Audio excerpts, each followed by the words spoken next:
मेरे पास एक टैलेंट है, मेरी मदर स्टिचिंग किया करती थी, वो टेलर थी। तो उन्हीं के साथ मैंने रह के कुर्तियाँ सिलना सीखा था, जो कि मैं मतलब यूनिक सिल लेती हूँ और लोगों को बहुत पसंद आती है। जब मैं वो खुद स्टिच करके पहनती हूँ या मैं कहीं आती जाती हूँ तो लोग उस चीज़ के बारे में मेरे से पूछते हैं कि ये आपने कहाँ से बाय किया, जबकि वो मैंने खुद से स्टिच किया होता है। तो मैंने ऐसा सोचा था कि अभी फ़िलहाल मेरे पास सोर्सेज़ तो नहीं है, तो मैंने ऐसा सोचा था कि मैं खुद से डेली, मैं जॉब भी करती हूँ सर, काम भी होता पूरा दिन, सुबह शाम काम भी करना होता है, घर का भी। तो मतलब मेरा ये था कि अगर मैं डेली एक कुर्ती भी अगर निकालती हूँ तो मेरी मंथ में 30 कुर्तीज़ हो गई। उन कुर्तीज़ को एक एज अ सैम्पल मैं रखूँ और मैं जो बाहर जैसे मार्केट में बड़ी बड़ी शॉप्स हैं, मॉल्स वगैरह हैं, जहाँ पे ऐसे कुर्तियों की या शॉप हो गई, मैं वहाँ पे जाके उनसे बात करूँ और उनको दिखाऊँ कि भाई ऐसे मेरे पास कुर्ती सैम्पल में है। और अगर उनको वो चीज़ पसंद आती है तो मैं अपने ही तरह, जैसे मान लो 1-2 लड़कियां ऐसी रखूं और 2 मशीन और मैं बाय कर लूं, 2-3 मशीन, और मेरे घर पे है, इतनी स्पेस है, ऐसे करके मैं उसको स्टार्ट कर सकती हूँ। लेकिन अभी आप जॉब कर रहे हो, हाँ जी सर। नियर अबाउट कितनी सैलरी आ रही है आपको? सर मेरी 16,000 सैलरी है। आपकी जो फैमिली कंडीशन है वो कैसी है, फाइनेंशियल कंडीशन, मतलब कि ये 16,000 रुपये कितना मायने रखता है आपके पेरेंट्स के लिए, आपकी फैमिली के लिए, ये जो आपको आ रहा है सर सैलरी मैं से? उसमें से कुछ अमाउंट अपने घर में देती हूँ और बाकी अमाउंट मैं कुछ अपना सेविंग करती हूँ, जिसमें से मैंने कुछ सेव कर लिया, 50,000 अराउंड मैंने सेव कर लिया है अपने लिए, बिजनेस करने के लिए। उसके लिए आपको जॉब छोड़नी पड़ेगी, वो आप अभी छोड़ने के लिए रेडी नहीं हो, नहीं आप ये सर, सोच रहे हो अभी पार्ट टाइम मुझे, बेसिस पे मैं ये हाँ करूं, एग्जैक्टली सर। अगर वो सक्सेसफुल हो जाए यस। तब मैं जॉब छोड़ूंगी, अभी यस नहीं सर। छोड़ूंगी। Yes sir, that's what you are exactly. Thinking, right? Yes sir. तो अभी जो आप सोच रहे हो कि मैं जा करके शॉप्स को और इन सबको सप्लाई करूंगी, I am not sure how good that idea is, क्योंकि वो जो शॉप्स होती हैं जितनी भी, जी सर। उनके आगे ऑलरेडी टाइप होते हैं। बेसिकली लोगों ने फैक्ट्रीज लगाई हुई हैं छोटी छोटी, जी वहां पर सर। बहुत सारे वर्कर्स को बिठाया हुआ है और वो काफी कम रेट में ऑलरेडी उनको सप्लाई कर रहे हैं। तो यहाँ पे मार्जिन ना के बराबर आपको मिलेगा। वो लोग 500 की बेच रहे हैं तो आपकी कॉस्ट आई 200 रुपए, वो कहेंगे हमें तो 225 रुपए की चाहिए। वो कोई और दे सकता है, आप नहीं दे सकते। इससे ज्यादा तो आप ऑलरेडी जॉब में कमा रहे हैं। जी सर। आपके टाइम की वैल्यू इससे ज्यादा है अगर आप यस। कैलकुलेट करोगे तो। Yes sir.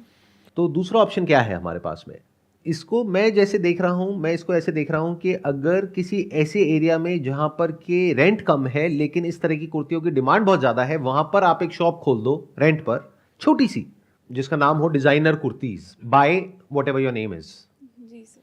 और वहां पर कुछ ऐसी कलेक्शन रखो जो ना तो ऑनलाइन मिलती है ना ऑफलाइन मिलती है, यस सर। यानी कुछ यूनिक हो, जो अगर मिलेगा तो सिर्फ आपकी शॉप पे मिलेगा। यस अब सर। यहां पर और भी बहुत सारी फीमेल्स बैठी हैं, तो आप लोग बताओ, अगर ऐसी कोई शॉप हो जहां पर आपको कुछ बहुत ही यूनिक मिले, तो क्या आप जाना पसंद करोगे या नहीं, अगर आपके घर के आसपास में हो? अगर ये मेरे घर के पास स्टोर खोलती है तो मैं पहले तो इनसे जाकर मिलूंगी। सेकंड कि इनको मतलब मैं और जो है एक आधा ऐसी डिज़ाइनिंग्स या ऐसी जो कलेक्शन है इनकी, इनसे लूं, क्योंकि सब लोग, सब लड़कियां, इवन मैं भी सबसे यूनिक चाहती हूँ। अच्छा, क्या कुछ ऐसा हो सकता है, आई एम जस्ट थिंकिंग, कि अभी देखो आप जॉब ना छोड़ो, क्योंकि आप जॉब कर रहे हो, वहां से एक फिक्स इनकम आपको आ रही है तब तक, जब तक कि वहां से बहुत इनकम नहीं आ जाती इस बिजनेस से। यस सर, क्या कुछ एग्जैक्टली। ऐसा हो सकता है कि आप जहां पे रहते हो उसके आसपास में जो एरियाज हैं, जैसे मान लो रोहिणी है, रोहिणी में बहुत सारी सोसाइटीज हैं, जी सर। आप सोसाइटीज में जाओ और उनकी एसोसिएशन होती है, उनसे बात करो कि मुझे यहाँ पर, आपके यहाँ पर एक स्टॉल लगानी है, कितने पैसे लगेंगे? और मान लो संडे टू संडे, संडे को आपकी छुट्टी होती है, हाँ जी सर। अगर वहां पर आपको कोई स्पेस मिल जाती है, मानो आपने 10 सोसाइटीज में बात करी, उसमें से 2 भी मान गए, 8 ने मना यस कर सर। दिया, एक भी मान गई सोसाइटी इस तरह से आपको स्पेस देने के लिए, हाँ। तो वो अपने आप में एक बहुत बड़ी मार्केट है। Yes sir. क्योंकि मान लो वहां पे 500 अपार्टमेंट है तो 500 फीमेल्स हैं वहां पर, उन 500 में से आपको सिर्फ 50 चाहिए। इससे क्या है, बहुत ही टारगेटेड हो जाएगा। मतलब बेसिकली क्या होता है, देखो शुरू में इसको एमवीपी बोलते हैं बिजनेस लैंग्वेज में, मतलब मिनिमम वाइबल प्रोडक्ट। जी अभी आप सर। एकदम से शॉप खोलोगे तो उसमें क्या है कि आपके ऊपर बहुत प्रेशर आ जाएगा, आपके पास में कोई फाइनेंशियल बैकअप नहीं है, जी या तो सर। पीछे पेरेंट्स बोल रहे होते हैं तुम टेंशन ना लो हम बैठे हैं, हाँ जी। 5-10 लाख रुपए डूब भी गया तो फर्क नहीं पड़ता, आपने टोटली 50,000 रुपए जोड़ा है, हाँ बिल्कुल तो सर। उसका रिस्क मत लो। बिल्कुल सर। ये सर। स्टॉल वाला आइडिया बिल्कुल परफेक्ट है आपके लिए। हाँ जी सर। अगर अट्रैक्टिव सी एक स्टॉल बना दो और अलग अलग सोसाइटीज में अपनी स्टॉल्स लगाओ, तो वहां से बहुत अच्छी शुरुआत हो सकती है। Yes sir. और आप उनको दोनों ऑप्शन दे सकते हैं कि भाई रेडीमेड में ये ऑप्शन है अगर आपको चाहिए तो, और कस्टमाइज में ये ऑप्शन है। और शुरू में बहुत ज़्यादा वैरायटी मत रखो, ये हम गलती करते हैं। हम क्या हाँ करते हैं, शुरू में बहुत ज्यादा चीजें रख देते हैं, फिर उसको संभालना, उसको मैनेज करना बड़ा मुश्किल हो जाता है। Yes sir. सिर्फ लिमिटेड चीजें रखो कि मतलब 10 चीजें हैं और बहुत ही यूनिक है। सर मैं ये कहना चाहती हूँ कि जैसे ये बोल रहे हैं कि आपने कहा स्टोर खोल लो, इसके क्या चांसेस है कि इनके कॉम्पिटिटर नहीं होंगे? क्योंकि सेम फॉर एग्जांपल एक कुर्ती है, मैंने मार्केट में देखी थी 600 रुपये की मिल रही थी मुझे, लेकिन मैं अपनी मार्केट में, ये जो बाज़ार लगते हैं, सेम कुर्ती है, हो सकता है उसका मटेरियल अच्छा ना हो but design according to same था, वो मुझे मिल रही है 250 रुपये में। अब कोई सोचेगा कि चलो ठीक है एक बार के लिए तो हम यहाँ से ले लेते हैं। अब इनके जो ये बना रहे हैं, जो बनाने को कह रहे हैं, या तो इनका मटेरियल बहुत एक टू गुड है कि वो कहीं मिलता ही नहीं है, वो मटेरियल भी तो ये सेम किसी सोसाइटी यहीं कहीं से ही तो ले रहे होंगे। हाँ ऑब्वियसली वो तो कोई भी कॉपी कर सकता है। Right. तो अगर ये 10 दिन अच्छा मार्जिन कमा लेते हैं या 20 दिन या एक महीने बाद इनकी कोई कंपटीशन में सामने है या कहीं भी कोई भी शॉप खोल लेगा सेम, और हो सकता है कि वो थोड़ा सा लो क्वालिटी का मटेरियल यूज़ करके इनसे कम दाम में बेचे तो उसकी ज़्यादा प्रॉफिट हो जाएगी। डिज़ाइन कॉपी करना so easy I think. Market में एक कुर्ती आती है तो उसके 5 दिन बाद पूरी मार्केट में सेम डिज़ाइन की कुर्ती बिक्री होती है। एग्जैक्टली आपने खुद ही अपने सवाल का जवाब दे दिया। देखो ध्यान से सुनो, मतलब बेसिकली क्या हो रहा है कि ये डिजाइन कहां से आते हैं? ये डिजाइन आते हैं जो इन्फ्लुएंसर्स होते हैं या बॉलीवुड में जो सेलिब्रिटीज होती हैं, उन्होंने जो कुछ पहना उससे मिलता जुलता ट्रेंड में चल रहा है। तो पीछे जो मैन्युफैक्चरर्स बैठे हैं, जो लाखों ऐसी कुर्तियां बना रहे हैं, जो पीछे से सप्लाई कर रहे हैं, उन्होंने आगे होलसेलर्स को दिया और वो जो होलसेलर्स हैं वहां से मार्केट में पूरा वो स्प्रेड हो गया। बट इनकी जो खास बात है वो क्या है कि इनकी दुकान में जो मिल रहा है वो मार्केट में कहीं भी नहीं मिल रहा है। आप कह रहे हैं डिजाइन कॉपी हो जाएगा।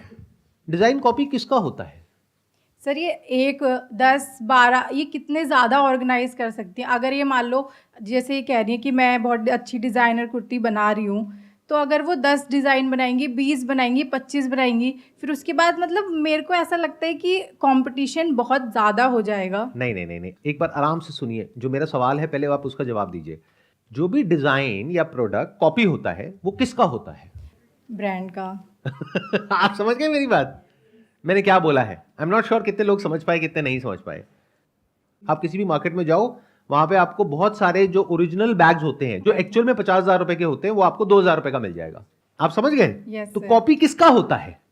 कॉपी उसका होता है जो ऑलरेडी कोई एस्टैब्लिश ब्रांड होता है या कोई काम जो ऑलरेडी बहुत चल रहा होता है उसका कॉपी होता है। हाँ। ये अभी जिस लेवल से शुरू कर रही है, इनके प्रोडक्ट्स अभी कॉपी नहीं होंगे। इनके प्रोडक्ट्स तब कॉपी होंगे जब इनका एक स्टोर खुल जाएगा और वो स्टोर बहुत चलने लग जाएगा, तब जाकर के वो कॉपी होंगे। और वो कॉपी करना भी कोई आसान नहीं होगा, क्योंकि जब तक सामने वाला उसको कॉपी करेगा ये अपने नए डिजाइन लेकर के आ जाएंगे और उनके पास जो प्रोडक्ट आ रहा है वो आ रहा है वहां से जहां से बाकी सबके पास आ रहा है। तो वो बंदा तब तक उस डिजाइन को नहीं बनाएगा या कॉपी नहीं करेगा जब तक उसको ये श्योरिटी ना हो कि मेरे इस डिजाइन के 50,000 प्रोडक्ट तो बिकी जाएंगे या 1 लाख तो बिकी जाएंगे। तो इसका मतलब इनका जो बिजनेस है वो यूनिक है और फ्यूचर में भी यूनिक ही रहेगा। प्लस साथ में इनका नाम जुड़ गया है। अगर आपने ध्यान से सुना है, मैंने क्या किया है, ब्रांडिंग में एक बहुत इंपॉर्टेंट काम किया है। डिजाइनर कुर्ती बाय इनका नाम, वो किस लिए जरूरी है? क्योंकि अगर वो नहीं लिखते, हम सिर्फ डिजाइनर कुर्ती लिखते हैं, तो कल को कोई और साथ में दुकान खोल देगा, बट इनका नाम कैसे यूज करेगा? तो देखने में बिजनेस ऐसा लग रहा है कि ये तो बड़ी जल्दी कॉपी हो जाएगा, ये हो जाएगा, वो हो जाएगा। फैशन में इतनी जल्दी से चीजें कॉपी नहीं होती है जब तक कि उसकी बहुत ज्यादा डिमांड ना हो। और ये क्या कर रही है, ये एक छोटे लेवल पे ऑपरेट कर रही है। जैसे मान लो एक छोटी सी सोसाइटी में जा करके इन्होंने एक कियोस्क लगाया जहां पर ये अपना जो भी प्रोडक्ट्स हैं वो सेल कर रही हैं। अब उसको कॉपी कौन करेगा और कैसे करेगा? तो ये जो रिस्क है ये रियल नहीं है, ये सिर्फ हमारे माइंड में ही है। और एक दिन ऐसा आएगा जब इनके प्रोडक्ट्स कॉपी होना शुरू हो जाएंगे। उस दिन ये इतना कमा रही होंगी कि इनको वैसे ही फर्क नहीं पड़ेगा। मतलब मान लो अगर इनके हजारों प्रोडक्ट्स बिक रहे हैं डेली के और इनके पास में महीने का लाखों रुपए आ रहा है, तो अगर कोई और कॉपी करके थोड़ा बहुत कमा भी ले तो इनको क्या फर्क पड़ रहा है? इनके पास फुर्सत ही नहीं होगी ये सब चीजों में दिमाग लगाने की। और कॉपी तो कॉपी होता है और रियल होता है। अगर कोई कॉपी कर रहा है तब क्या इनका प्रोडक्ट प्रमोट नहीं हो रहा है? हो रहा है। Copy of what? That is a big question mark. Copy of this particular brand by this person. तो अल्टीमेटली यही प्रमोट हो रहे हैं कि भाई ओरिजिनल है मान लो 800 रुपए का, कॉपी है मान लो 600 रुपए का, क्या लेना है आपकी मर्जी। सिंपल। इन चीजों से डर करके अगर हम काम को शुरू ही ना करें तो बहुत बड़ी गड़बड़ हो जाएगी। You should start it. जैसे अभी हमने डिस्कशन किया, इसमें इन्वेस्टमेंट जीरो है, रिस्क है भी तो मैक्सिमम 5-10 हज़ार रुपए का है जो आप स्टॉल लगा रहे हो और वहां पर जो कुर्तियां रख रहे हो वो भी डिस्प्ले के लिए बस 10 अलग अलग डिजाइन है, 3 साइजेस हैं जो मोस्ट पॉपुलर होते हैं, तो 30 का स्टॉक हो गया रेडीमेड के लिए, बाकी आप कस्टमाइज कर रहे हो। ऑर्डर ले रहे हो 50% एडवांस, बाकी 50% ऑन डिलीवरी। और यहां पे प्राइस आप अलग अलग तरीके से एक्सपेरिमेंट करके देख सकते हो। मतलब कि कपड़ा सेम है, डिजाइन अलग है, एक को आप बेच रहे हो 500 रुपए का, एक को बेच रहे हो 700 रुपए का, एक को बेच रहे हो 1000 रुपए का। कई बार कुछ कस्टमर्स ऐसे आएंगे, वो कहेंगे हमको तो सबसे बढ़िया चाहिए, वो 1000 का लेके जाएंगे, वही चीज जो आपको 200 की पड़ रही है। क्योंकि क्वालिटी ऐसी चीज है कि कोई लेमैन नहीं बता सकता कि क्वालिटी कैसी है, वो तो आपको पता है अंदर की बात। तो यहां से आपका मार्जिन बढ़ गया। आपकी कॉस्ट आई 200 रुपए, आपने बेचा 700 का, यानी 500 रुपए का मार्जिन। तो अगर संडे के दिन आपने मानो 50 कुर्तियां भी सेल कर दी तो 50 × 500 दैट मीन्स 25,000 रुपए।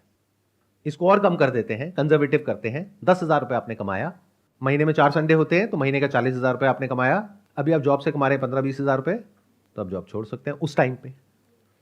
और ये टाइम कोई बहुत दूर नहीं है, मैक्सिमम 1-2 महीना, 3 महीना। मेरे लिए आज मैं आज से ये डिसीज़न ले पाऊँगी कि नहीं मुझे करना है ये काम, और मैं एक श्योरिटी के साथ, मतलब मैं एक कॉन्फिडेंस है ये, जैसे आपने भी थोड़ा सा क्लियर और बाकी सबका भी थोड़ा सजेशन मिला, तो अब ये क्लैरिटी है। और कुछ आइडियाज़ जैसे आपने दिया जो रोहिणी में जो ऐसे लगाने के लिए, तो ये चीज़ मेरे माइंड में नहीं आई थी कभी भी। एक ये आइडिया मुझे यहाँ से मिल गया, और एक जो माइंड में जो एक कन्फ्यूज़न थी और एक डाउट और एक डर भी था कहीं ना कहीं, तो वो चीज़ आज सर क्लियर होगी। So thank you so much sir. Wish you all the best. Thank you so much sir.